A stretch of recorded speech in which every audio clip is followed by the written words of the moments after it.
Kami sering ceramah tu Pak. Lan kita ceramah jadi dengarnya, kita kuat ceramah dimarahinnya. Ngapa? Lakunya. Ya.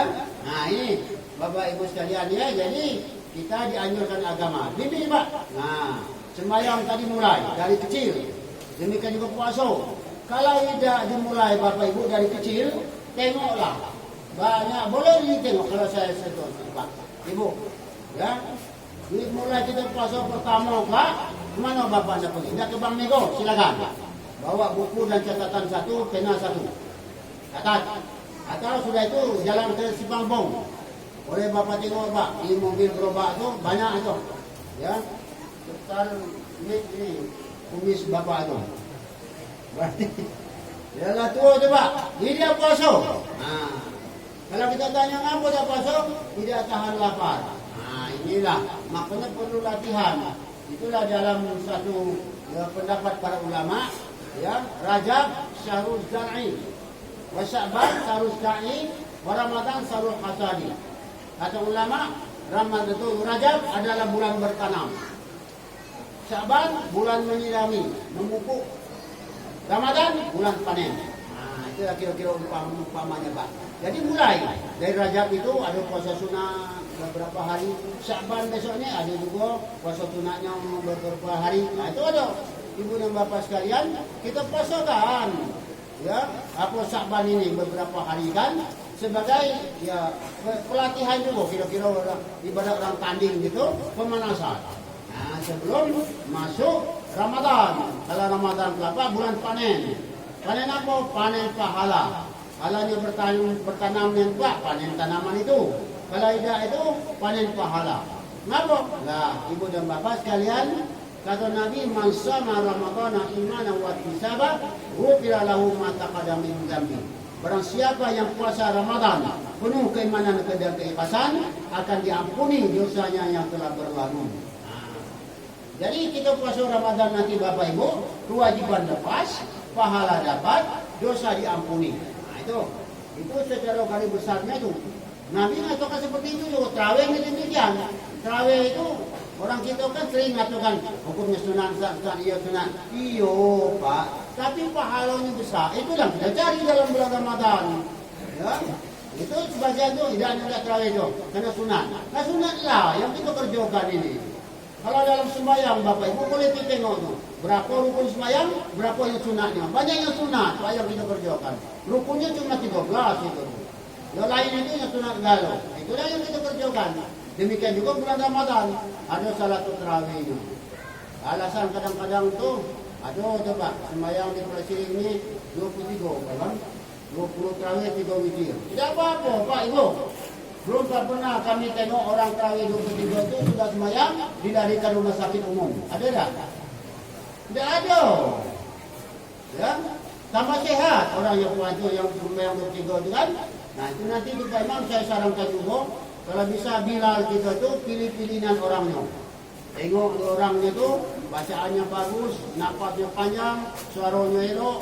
Ya demikian juga bacaannya tu. Jadi yang mulai dari la ilaha illallah wahdahu la syarikalah itu mantap. La ilaha illallah wahdahu la syarikalah lahul mulku wa lahul hamdu yuhyi wa yumiitu wa ala kulli syai'in qadir. Allahumma shalli ala sayyidina Muhammad. Allahumma shalli ala sayyidina wa nabiyyina wa habibina wa muhammadina wa dhukrina inda sidqina wa maulana Muhammad. Salatu terakhir rahimahumullah, salatu la ilaha illallah sayyidina Muhammadur Rasulullah. Baca itu Pak. Kalau kurang Bilal, aku Bilal sini jadi juga.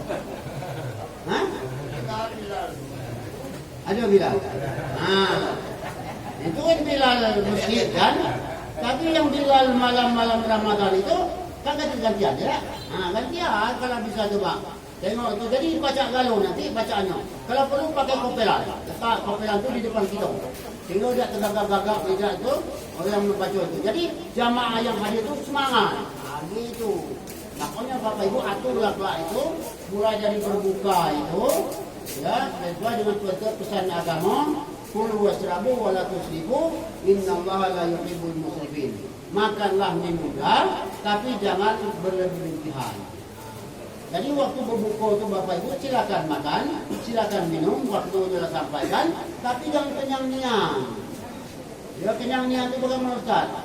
Lah dia baca bernafas lagi Pak. Sesak nafasnya Bu, sudah makan Bapak itu lari ke dalam kamar. Kedengaran nafasnya keluar. Kata ibu dengan anak, suruh tengok ayah kau di kamar. Apa nak dikata Pak, bukanya baju tu terlentang di dinding itu, ranjang itu. Kata anak ngapo ya? Tak apa-apa. Nah, laki kita laki kenyangan. Nah, model ini Pak, jangan dibawa sembahyang 23, baca tu duduk lah. Imam tak ada yang benar, salah galau. Ini ada sama imam ni Pak. Imam itu ada yang suaranya lantang. Ayatnya tidak berpanjang, makanya sembahyang 23 itu diambil suratnya surat pendek-pendek. Dari Al-Hakum Takasur sampai Tabat Yada. Bacanya tidak perlu cepatnya, tidak perlu lambatnya. Tapi kalau dibawa panjang-panjang, ayat panjang suara kecil, lambat pula. Besok dia datang lagi jamaah. Kami balik tu ngomong, besok aku dah datang lagi Pak Imam Muhammad. Kenapa? Ya itu dia turunkan Pak. Ya mak, dalam satu hari memang ada tunyan Pak, ada Nabi mengatakan, kalau kamu mengimami orang banyak, ayatnya jangan panjangnya. Di belakang itu ada orang tua, di belakang itu ada orang penyakitan, ada orang tak menyusukan anak, ada orang banyak urusan. Nah itu kecuali kata Nabi, kamu sendirian. Nah berapa panjang? Silakan. Ini ada Pak, umur kita 65, 70, aku lah 73 kan. Kalau dari iktidal itu, Sami Allahu liman hamidah, langsung rukuk sujud, bersatu itu, terduduk. Ya tu tekeponnya. Pinggang pun dah ditegakkan dulu. Tegakkan dulu, baru kita sujud itu. Nah, ini dah ibu dan bapa, saya rasa bolehlah untuk tahun ini lebih sempurna lagi sembahyang kita. Jangan percepatnya. Sembahyang tu Pak ada tamadinanya. Sembahyang walaupun 23, sekali kita rukuk membaca subhanallah bil azimi wa bihamdi, tu ada tamadina tu Pak. Sami Allahu liman hamidah, ada tamadina. Rabbana lakal hamdu. Allahu akbar, ada tamadina. Tapi kalau cepatnya tidak perlu sah lagi tu Pak. Kenapa? Dia tamadina tu rukun dari 3 rukun tu termasuk tamadina. Nah itu. Berhenti sebentar tu perlu.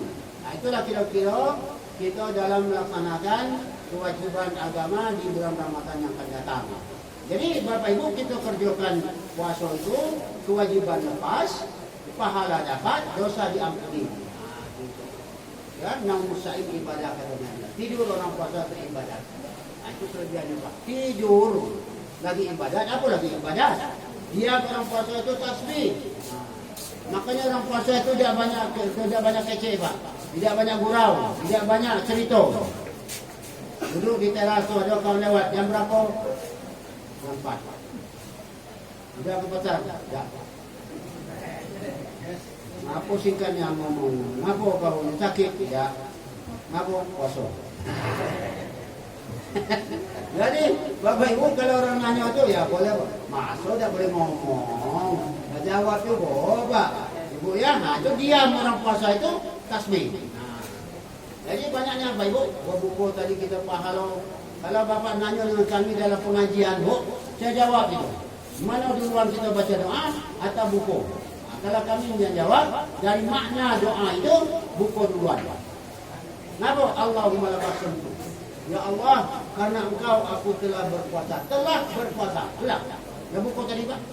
Wa bika amantu, karena kepada Engkau aku beriman. Wa ala rizkika atatu, dan atas rezeki yang kau berikan aku sudah berbuka. Sudah buka Pak. Makanya kalau kami yang pas itu dulukan segerakan berbuka. Itu beriringan sebenarnya. Tidak perlu jauh jalannya kan. Sudah buka langsung baca doa. Kami sama ini Ustaz doa duluan. Tidak apa-apa. Ya. Walaupun agak sedikit itu tidak apa-apa. Doa duluan. Ya, Ibu dan Bapak, logikanya begini. Dari makna tadi agak bertentangan dikit, doa duluan. Nah, kalau doa duluan, ya kalau doa itu pendek. Kalau panjang, kapan? Tak berbuka. Allahumma lakas sumtu. Nah, itu Allah itu aja Pak, latigo dia putus. Wabika amantu, atau malah tadi. Banyaknya coba. Jadi ya kadang-kadang di masyarakat kan seperti itu kan. Dulu kami kan Pak, itu doa tak Pak. Oh ya. Kalau enggak tuh ya segerakan berbuka. Kalau segerakan berbuka, kalau sekarang jam 6 lewat 33 atau jam setengah 7 lewat 3 menit itu waktu maghrib, berarti jam 6:15 pulanglah kita ke rumah gitu. Sudahlah, ada batu drum tu lagi. Itu kadang-kadang azan orang baru lari-lari dari pasar Bang Ibu tu. Pulang ke Pasir ini. Mana dapat segerakan berbuka? Orang dah berbuka, kita masih tengah jalan. Jadi pulanglah. Jadi ibu tolong Bu, katakan ke bapak rumah tu, dia ke mana pasar? Baliklah sebetul setengah 6, baliklah. Melamunian. Nah, supaya dapat menyegerakan berbuka. Ya. Ibu dan bapak sekalian, sampailah akhir daripada hidup ini, agama membimbing Pak. Ya, kata Nabi, "Mangkana akhiru kalamihi la ilaha illallah, dakhala jannah." Barang siapa ada akhir ucapan yang dia meninggal kalimat la ilaha illallah, dia masuk surga. Ibu dan bapak, kata orang malah kemudahan masuk surga. Kecek Nabi itu Pak. Ya? Nabi itu bukannya main-main, makanya dia jadi Nabi. Keceknya benar. Itu makanya dia diberi sifat itu kan as-siddiq. As-siddiq artinya betul-betul benar. Tidak sama dengan siddiq dusun kami yang nama siddiq nicu terus. Itu dusun kami Pak. Yang ini bukan. Jadi Nabi mengatakan benar. Ya. Itu kata Nabi. Jadi orang kita yang tak tinggal, Bapak Ibu kalau sempat menghadapi kita hadapi dia sakratul maut, itulah yang kita bisikkan di telinganya tadi. Kalau lahir anak tadi kita azankan Allahu Akbar, Allahu Akbar, bila meninggal kita tahlilkan la ilaha illallah. Kemudian berikutnya sudah Pak Ibu, sudah janjiannya, sudah waktunya. Kalau kata orang awak kan ketibuk imbauan bari, kalau datang pengirat untuang, nan punya datang menjapui, tidak dapat bertemu lain. Yang punya datang menjapui Pak, Ibu. Yang punya datang menjemput, ya pulang. Ya, nah sudah. Ibu dan bapak itu apa kita hadapi? Inna lillahi wa inna ilaihi raji'un. Sesungguhnya kita ini milik Allah dan sesungguhnya kita kepadanya bakal kembali. Sudah Ibu dan bapak, sudah. Pokoknya sudah pasti meninggal ini ya kita terima dengan sabar. Walaupun air mata kita bapak ibu ya tidak bisa ditahan, ya tapi namanya ya orang yang beriman menerima dengan penuh kesabaran. Sudah, ibu dan bapak dibawalah ke tengah rumah jenazah ini, di hadapan ke kiblat, ditutup dengan kain yang bersih, matanya dirapatkan, mulutnya dirapatkan, disusun tangan kanan di atas tangan kiri, di atas dada. Nah, ibu dan bapak sudah itu, ya dari jauh sudah datang, dari dekatlah kumpul, tidak perlu ada yang tidak ditunggu, kuburan sudah digali, pamit dengan Pak Lurah dan Pak Imam bahwa jenazah akan dimandikan. Dimandikan jenazah ini Bu, siapa memandikan jenazah Ustaz? Keluarga terdekat. Kalau kami baca tadi almarhum Pak Tarmizi ini, istri boleh Pak, anak boleh, menantu boleh, adik kakak boleh, ayah bunda boleh. Pokoknya keluarga terdekat itu yang berhak memandikan jenazah. Karena memandikan jenazah ini Bapak Ibu sekalian, itu kadang-kadang ada rahasia yang tidak boleh orang lain ketahui. Nah, itu maknanya agama itu ngatur. Sudah mandi bersih-bersih Ibu dan Bapak sekalian. Nah, ditukar diganti pakaian ini. Tidak lagi pakai sekarang. Bapak Ibu, baju batik itu ya tidak lagi. Baju koko tinggal lagi. Baju jas sudah tidak pakai. Jaket tidak pakai. Berapa pakai? Kain kapan. Nah, 3 lapis, 5, 7, 9, dan 11. Nah itulah yang seluruh kita Pak. Ibu, tidak ada milih-milih jabatan. Umpamanya orang biasa kain kapan. Kalau Pak Lurah boleh jas. Ada. Tidak boleh. Itu yang meninggal tetap pakai itu. Nah, ya ibu dan bapak sudah. Itulah cara agama itu ya. Jadi kalau ada baju elok Pak, pakailah kini. Ya, Jumat kan? Nah, kapan Jumat? Tadi ya. Nah, pakailah Pak Ibu baju putih. Ibu-ibu ada baju elok itu pakailah sekarang. Ya. Kalau seperti ini tidak bisa lagi dipakai, Pak. Ya, pakailah sekarang. Tidak keundangan tidak kemana. Itu sudah. Tidak perlu lagi yang tunggu, Pak. Bawalah ke depan ini. Ringgo-ringgo lah nunggu. Kalau kami Perumnas itu ambulan lado gini, Bu. Ambulan masjid itu lado. Walaupun kuburan agak jarak, tidak jadi masalah sekarang. Dan mobil ngado, mobil ambulan itu lado. Nah, disitulah letaknya ya ringgo-ringgo tadi. Pidatolah orang.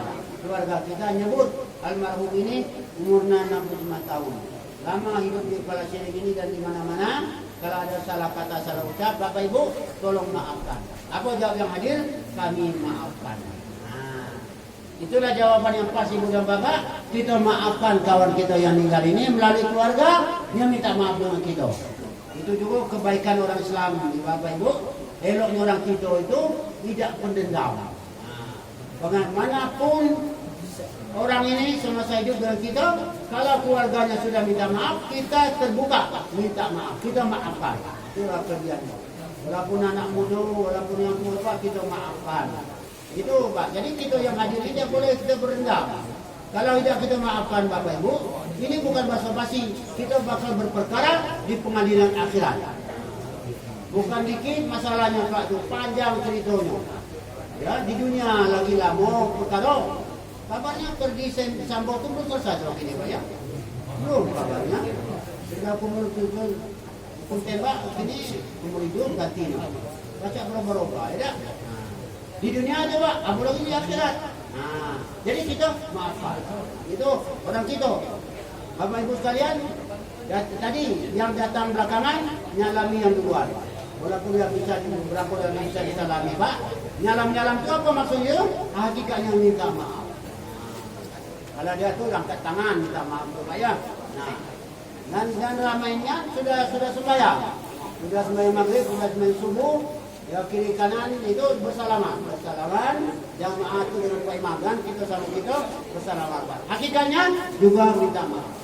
Nanti setelah lebaran, setelah puasa, lebaran coba itu nampaknya pintu rumah ini dari subuh tidak dikunci lagi Pak. Nampung menerima siapa yang akan datang, termasuk menantu ngajak bininya ke rumah mertua. Nangis menantu itu Pak, meluk mertua. Ini hari lebaran ayah kata menantu. Kalau ada salah kata, salah ucap, ya kami minta maaf punya akhirat. Kalau ada makanan minuman Pak, katanya kami mau direlakan, ikhlaskan Pak. Ya, kalau hutang lunas Pak ya. Hari lebaran tidak minta hutang lunas, bayar tidak. Dia tidak tahu mertua ini siapa. Dia tahunya mertua ini luar juga.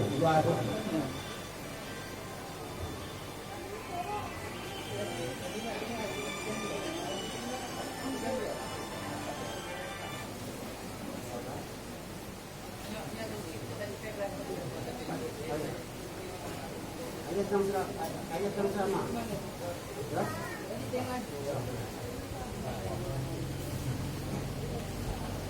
Nah, Bapak Ibu sekalian, nah itu saya datang di pagi-pagi hari itu ke rumah orang tua, ke rumah tetangga untuk hakikatnya meminta maaf. Ya. Nah, kalau pamah dengan Tuhan, Bapak Ibu bukan Allah kami.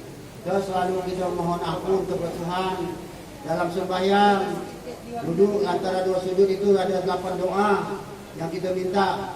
Nomor 1 minta ampun. Rabbi firli, oh Tuhan ampunilah dosaku. Warhamni, sayangi aku. Wajburni, berilah aku rasa cukup. Warfa'ni, tinggikanlah derajatku. Warzuqni, berilah aku rezeki. Wahdini, berilah aku hidayahmu. Wa'afini, sihakan aku lahir batin. Wa'afani, maafkan aku. Nah, mudah-mudahan Bapak Ibu Tarmizi pada fotonya Bapak Ibu dan saya mudah-mudahan berkat salat yang kita lakukan, kita mohon ampun kepada Allah. Nah, mudah-mudahan Tuhan mengampuni dosa-dosa kita. Sudah, Ibu dan Bapak dibawalah. Kemana dibawa ini? Ke masjid.